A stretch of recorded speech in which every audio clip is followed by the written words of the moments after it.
Welcome to another Speedcast video by a Sims 4 builder. Please proceed with caution. But also, thanks for being here. Thanks for clicking on my video. Hi, I'm Clayton. This is Sticky Sims. I usually love to build and play The Sims. Today I'm going to start a little mini-series, if you will, a little mini project. A friend of mine, Nisena, wrote a legacy challenge called Around the World Legacy. It consists of 3 different generations. Basically, the premise is traveling is the best way to experience what the world has to offer. So you're going to move around to experience it all with each new generation. So the very first generation is going to be Japan. So of course we're going to be in Mount Komorebi. The colors are red and white. So let's see, what did she say here? You start off in a world inspired by Japan. The beauty of the country is all around you. You want to be able to experience all of it. You try all of the things, even take some money that you had from your move to invest in a business. You weren't going to work a traditional job. You wanted to raise your successful family in peace and serenity. So it says here, make your home in Mount Komorebi, of course. You were gifted $25,000 to start your life. So I wanted to make us a guy today. His name ends up being Akio Hayashi. Now, the Legacy Challenge spells out a few details. His aspiration is going to be Zen Guru. The traits that we needed to use were adventurous and proper. I also ended up adding in Plant Lover. I just felt like it kind of matched this whole Zen Guru, adventurous living in Japan vibe, I guess. Maybe I just wanted it to. I don't know. It also says here to run a yoga, nail salon, or spa/relaxing type of business of your choice. And it has to be your only source of income. She included a little note here. If you don't have businesses and hobbies, then just do a freelance business career. The idea is to not do a traditional job. So, of course, we need to max out the aspiration. We're going to max out the wellness skill. The heir must be an A student and graduate early. Let's see, it says get the business to at least 4 stars. Optionally, you can also build your home with a Zen garden or relaxing spa/yoga area. So, truth be told, I'm not going to actually take on this legacy challenge. I just don't think that I have the spoons for it. I also primarily tend to focus my energy on building really more than anything.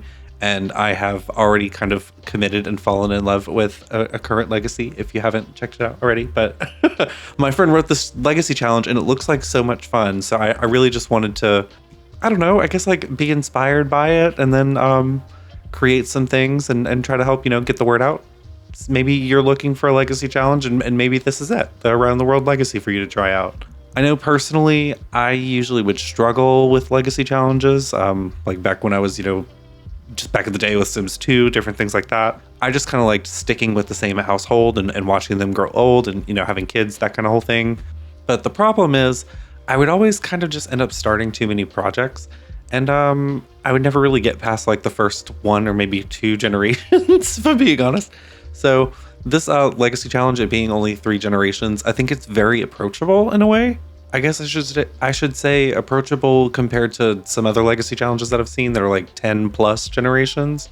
I mean, shit, the Pack Legacy Challenge that I'm kind of loosely following in another Let's Play series, it's 30 something generations. But anyways, we're here to talk about Japan. So I really kind of stuck with the red and white as best as I could. He was going to be a Zen guru running a yoga type place at home. I guess I just pictured, or I guess the vibe that I got was more of a laid back type person. I mean, one of the traits that we have to use is proper. So still, socially mindful of etiquette and different things like that. But I really just ultimately, I think I just liked this hair more than anything, And I was considering maybe doing something that was maybe pulled back or short, but I didn't want it to come off too clean, tight, militant. You know what I mean? I kind of wanted a loose, laid back feel for this guy. If you're going to be running a yoga, a wellness center, if you will, you need to have a very wellness, welcoming type of presence, right? So I'm hoping that I was able to accomplish that with Mr. Akio here. Now, the first generation, of course, is Japan. Now, I don't want to say that I went for Japanese, but I went for Japanese descent, maybe? Well, that's what I'll say.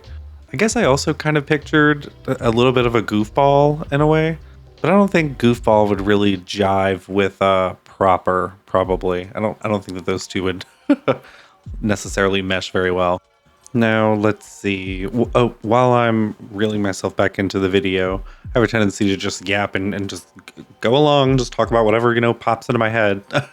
But I do use CC in different mods, a couple of overlays, default replacements with my Sims, especially in my Create a Sim, different things. I will be sharing them on the gallery, but however, they will have the custom content flag.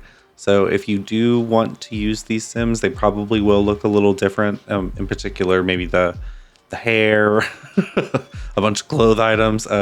Basically, it's like I'm gonna share them in case you want them, but you're probably gonna basically have to do a lot of work to add clothes and such back onto them. At this point in the creative process, if you will, I wasn't actually even thinking of his sister, who is Akira. You'll see her in a bit. I started to realize, I didn't really want Akio to live by himself, or have to live by himself until maybe a romantic interest might kick in, that kind of thing. I don't know, because like the legacy goals, they don't have anything about you don't have to get married. There's no requirement there. So it just says, in your backstory, basically, you're wanting to not work a traditional job and raise a successful family. So you can have a science baby with one of your friends, I mean, shit. In my legacy challenge, we had a science baby with the dude that we met on the first date. So The Sims is a wild game sometimes, y'all. Because the first generation is inspired by Japan, I did throughout the process try my best to, hit the filters up and try to really pull things from the Snowy Escape Pack. And unfortunately, the Snowy Escape Pack just really didn't have a lot of variety for different things. I mean, they had a bunch of very, obviously Japanese inspired items. And because there's the mountain and the like snow sports aspect of the pack, there's of course a lot of, winter gear and different things. But ultimately I found myself looking to other packs and a lot of the like CC items that I have that are just kind of like my my tried and trues, I guess the other thing I'm thinking too is with each generation kind of surrounding itself or being heavily inspired, I guess is what I'm saying, by different countries from around the world. I kind of wanted to use that as like an opportunity to kind of do my own little personal deep dives, my own little, learning, researching, growing, in different architectural styles. So like looking into Japanese type architecture, how, things have changed over history. And then of course doing the same thing with Italy and Mexico. So I just thought it'd be fun. But in addition to digging into those like architectural styles, which of course I'm going to go that direction because I'm a builder, but I thought it would also be fun to try creating different Sims in those directions as well. Like, don't get me wrong, I do like to make my own Sims sometimes. But I guess I'm just so afraid of same face syndrome. So I thought that this little mini series, this little mini project would be a good time to challenge myself, try to make someone that looks of Japanese descent or someone of Italian descent, someone of Mexican descent. So here we go. Now let's see. We're moving on to Akira. Akira is Akio's sister.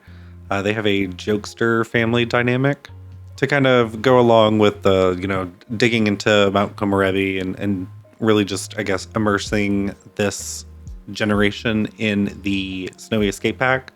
I thought it'd be fun to have his sister kind of follow, I guess the person that was really inspiring me when I was creating the sim was like Deb. So I don't know if you've ever seen the show Dexter on Showtime, but he has a sister that's a cop and a detective, Deb, and she's kind of a hard ass. So that is the vibe that I had here for Akira.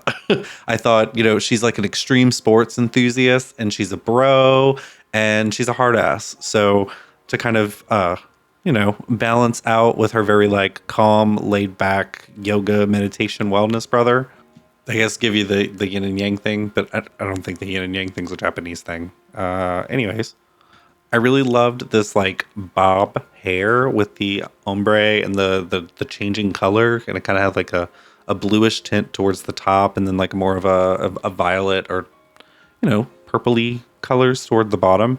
The problem is none of the other hairs that existed in my game really kind of matched that same vibe, so I was really stuck to I was like, well, this is her hair, and this will always be her hair in every situation. But it's fine. I think it kind of fits this, hard ass bro kind of almost low key a little bit serious kind of hair. Does that make sense? Do I know what I'm talking about? No. But yet here I am. So as far as her style, I was kind of basically leaning kind of the tomboy thing, but not afraid of the girly stuff, if that makes sense. So her everyday outfit is honestly very much giving Tomb Raider, but I just like the pants with the carabiner, and like I figured her top would be something that would like, hug her skin so that she could have maximum mobility, that kind of thing. But then there's like this really cute kit with the little DeBows. I can't remember which kit it is exactly, and I fell in love with that cute little dress. I figured maybe, if she goes to a party, she'll get all cutesied up. There's also this like item of I think it's sleepwear, but it also kind of gives beachy wear anyways, but it's from the Island Living Pack, and it's like super colorful and flowy, and I was like, that's definitely giving. She would just be like the jellyfish lady type sleepwear, if you know what I mean. I guess in a way, I also kind of went more girly with the like summery, more of the formal, the party, and then more of like the everyday and the cold wear. I went more of the she's an extreme sports enthusiast. So I guess you could also say maybe it's like a seasonal thing. She likes to do girly things in the summer, but then she's, a hard ass in the fall. I don't know what I'm talking about anymore. I'm not going to lie. I do sometimes find myself struggling with the girly looks. I know that I know how to do my own makeup, but sometimes I get like, I guess, extra unsure or uncertain when it comes to makeup for my Sims. So being that she's an extreme sports enthusiast and kind of a hard ass, I figured she would just be like the no makeup type of gal. I do use a skin overlay, so we don't have complexion issues here in this game. not in mine. I don't know. Sometimes I just like the interesting, ridiculous looks on The Sims sometimes. Is that weird? Like, I'll have random townies that'll generate with like Juno Birch items on them, and I don't know. I love it. It doesn't bother me. I just think it's the fun of the chaos of The Sims. But anyways, thanks so much for watching. Hope you have a beautiful week. Love you. Bye.